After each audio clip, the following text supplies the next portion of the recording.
Guys imagine कीजिए कि एक राइटर है जो बहुत सारी हॉरर कहानियों को लिखता है और उसकी कहानियों के किरदार रियल लाइफ में कहानियों से बाहर आने लगते हैं और पूरे शहर में तबाही मचा देते हैं। तो दोस्तों, क्या लगता है आपको कि अब आगे क्या होगा?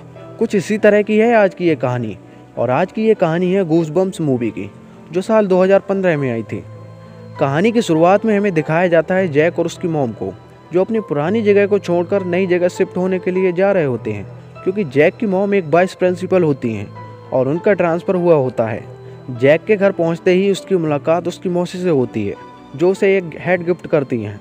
फिर जैक कार से सामान ला रहा होता है कि उसका सामान नीचे गिर जाता है, जिसे देखकर जैक के पड़ोस में रह रही हाना कहती है, वाह। यहाँ जैक की मुलाकात हाना से होती है। जैक हाना से कुछ देर बातें करता है।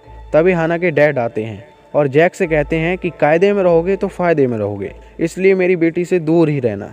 फिर जैक सामान लेकर कमरे में पहुंचता है, जहां उसकी मॉम सामान में से एक तस्वीर निकालती हैं, जिसे देखने के बाद जैक इमोशनल हो जाता है। दरअसल ये तस्वीर उसकी और उसके डैड की होती है, जो अब इस दुनिया में नहीं है।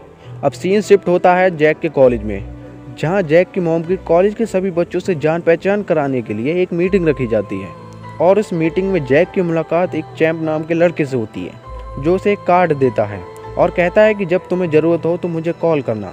अब जैक घर पहुंचता है और उसकी एक बार फिर हाना से मुलाकात होती है। हाना जैक से उसके साथ चलने के लिए कहती है। अब हाना जैक को एक जंगल में ले जाती है, जहां एक बहुत खूबसूरत जगह होती है और उसमें एक चमकीला झूला भी होता है। अब वे दोनों झूले पर बैठ जाते हैं और मज़े करते हैं। अब वे घर वापस लौट आते हैं, जहाँ एक बार फिर हाना के डैड जैक को डरा देते हैं। जैक वहाँ से जाकर पढ़ने बैठ जाता है, जहाँ उसे हाना और उसके डैड के बीच हो रहे झगड़े की आवाज़ सुनाई देती है, जिसमें हाना बहुत ज़ोर से चीखती है। हाना की चीख सुनकर जैक भागते हुए हाना के घर जाता है और दरवाजे को जोर जोर से खटखटाता है। फिर हाना के डैड दरवाज़ा खोलते हैं और जैक को वार्निंग देते हैं, अगर तुम यहाँ से दफ़ा नहीं हुए तो अब जो तुम्हें चीख सुनाई देगी वो अब तुम्हारी होगी, और दरवाज़ा बंद कर देते हैं। अब जैक सीधे पुलिस को कॉल कर देता है, जिसमें पुलिस हाना के पूरे घर की तलाशी लेती है, लेकिन उन्हें घर में हाना के डैड के अलावा और कोई नहीं मिलता। अब पुलिस जैक को वार्निंग देकर चली जाती है। फिर जैक खुद ही हाना के घर में घुसने का फैसला करता है। अब वो सबसे पहले चैंप को फ़ोन करता है और उसे पार्टी में जाने के बहाने बुला लेता है और उसे सारी बात बताता है। जैक और चैंप हाना के डैड के घर से निकल जाने के बाद हाना के घर में घुसते हैं, जहां उनके साथ अजीबोगरीब चीज़ें होती हैं। वो देखते हैं कि हाना के डैड ने रास्ते में जाल बिछा कर रखा है, पर वो फिर भी जाल को पार करके घर में घुस जाते हैं। उन्हें घर में घुसने के बाद बहुत सारी आर.एल. स्टाइन की किताबें मिलती हैं। वो देखते हैं कि किताबों पर ताला लगा हुआ है। तभी जैक एक कांच में रखी हुई चाबी में से एक किताब का ताला खोल देता है कि तभी वहाँ हाना भी आ जाती है।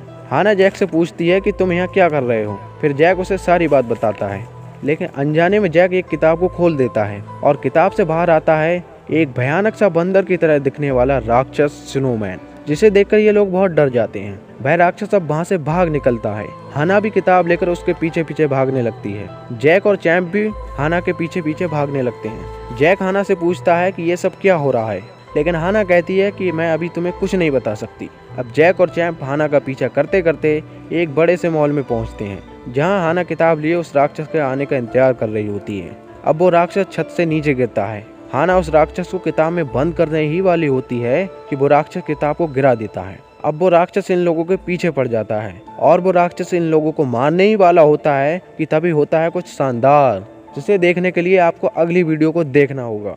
तो मिलते हैं अगली वीडियो में, तब तक के लिए गुड बाय।